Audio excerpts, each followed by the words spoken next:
Assalamu alaikum wa rahmatullahi wa barakatuhu. Brothers and sisters in Islam, welcome back to another video. So, if you guys are new around here, do hit the subscribe button down below, inshallah ta'ala, and keep up to date with all of the videos.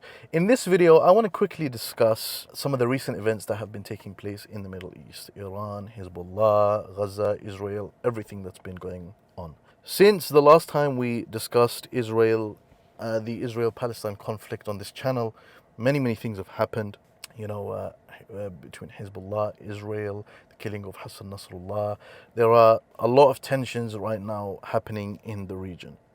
And naturally, these tensions have caused people to have different opinions. So I wanted to discuss some of these different opinions. And I just want to say from the get-go, this is not a discussion regarding the theology of Shias in comparison to that of the Sunnis. As Sunnis, we know that we differ with Shias on fundamental things.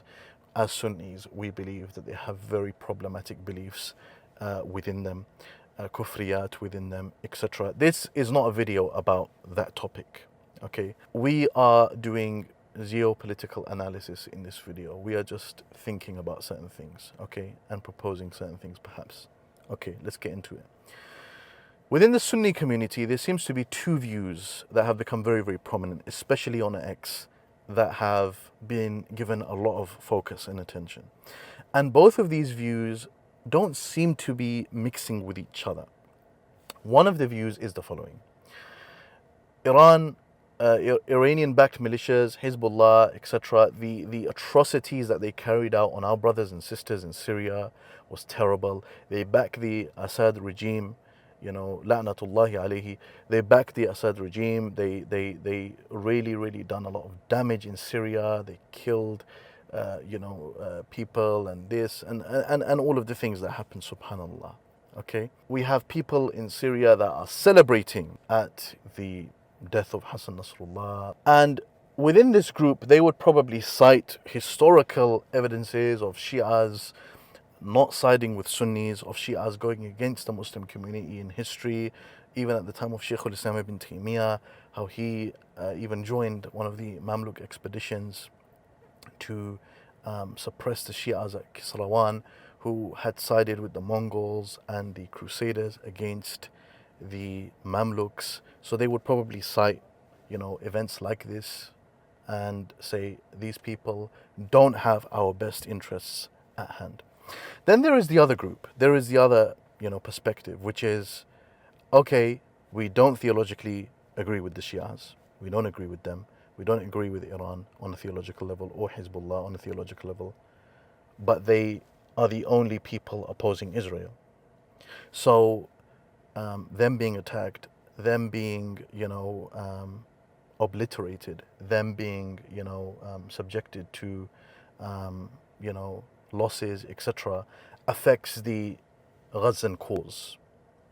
And this point, this argument does also, like from a Ghazan perspective, if you imagine you're in Gaza and as far as you know, this country, Iran, has been, defending you. Like imagine you're in Gaza and that's your opinion.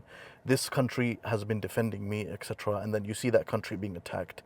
It's conceivable that you would feel something.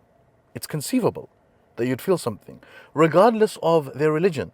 They could be Christians, they could be Americans, they could be, very far away from you on a theological level, right? It's conceivable as to why you may feel threatened, okay? And as to why you may not want that to happen to them.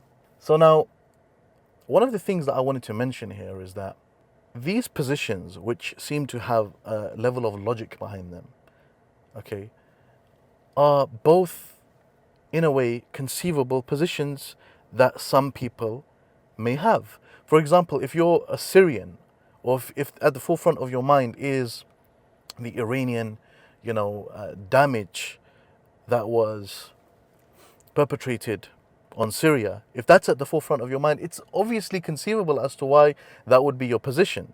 It's obviously conceivable. And if you're someone in Gaza, or if you're thinking on a geopolitical level with the Ghazan lens, then it's conceivable as to why you may hold that position, right? Now here's my question. And it's just a question.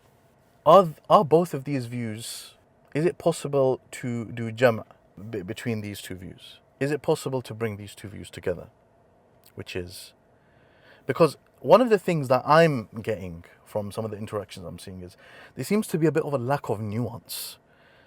And look, I am not gonna at all ever claim that I'm the most knowledgeable guy on politics. Politics, I find it a very, very complicated subject. So that's why I'm not, speaking here on a political level like I've got the answers and you haven't. Okay, no, it's a very, I'm approaching this in, inshallah, humble manner. It's very, very complicated. So based on me knowing that it's complicated, I mean, does everything have to have like this is the answer? Like this. There's no nuance to this, it's just this. Does it have to be like that? Does it really have to be like that? Is it like that? So this is the thing where, from my perspective, is it possible to join these two views together? What do I mean by this? Is it possible to believe that these people in the region, and I actually believe this, I don't believe Iran has the, and Hezbollah has the interests of Sunni Muslims, especially on a theological level. Why would they care about the interests of Sunni Muslims? And for me, it's conceivable for someone to say, they're doing this for their own interests. But then now, on the other hand, why is it not possible to believe that? And at the same time believe that, yeah, they are also opposing Israel.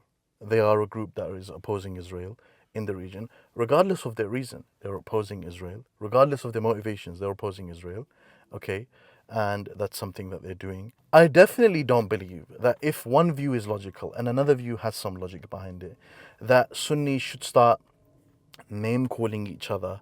That if you hold a specific position, you become a madkhali now, and if you hold the other position, you're an Iranian sympathizer, and you're this and you're that, etc. Whatnot. We should try and understand the logic behind each other's arguments and try and come to a conclusion as to what seems to be the most nuanced, the most explanatory position on this issue. It's a complicated issue. So, I mean, these are just some thoughts that I wanted to share. And the question I guess I would ask is it possible to do jama' baina hadain, these two ideas? I believe that, there is a history, and because there is a history of Shia betrayal of Sunnis, okay, and that's in line with history. But at the same time, I also believe that this is happening, okay, that they're doing that, and we try and come to a conclusion based on that, or maybe even not come to a conclusion and see what happens. Regardless, we pray that Allah subhanahu wa ta'ala makes things easy for our brothers and sisters in Gaza. We pray that Allah subhanahu wa ta'ala makes things easy for our brothers and sisters in Lebanon. These are some questions, some comments that I wanted to mention. And, on a theological level, as I mentioned, the position is clear. Our position is very, very clear. Okay, and of course, from a theological perspective, your theology does have an influence. It should have, as a Muslim, it should have an influence on what your political positions are, of course, right? And that's why I believe this view does have its weight. But at the same time, this position as well, where people are saying, okay, they're trying to, approach things perhaps from their perspective in a more pragmatic manner, okay, there are also maybe perhaps things to be explored on this side as well. Okay, so maybe, just maybe, we should be trying to understand each other better. And the whole name calling thing is it's not needed. Why can we not differ on something? Why can we not have different opinions on something and explore something and try and come to conclusions in that manner? Allah knows best. Barakallahu feekum. These have just been some thoughts. May Allah bless you all. Take care, inshaAllah ta'ala. Assalamu alaikum wa rahmatullahi wa barakatuh.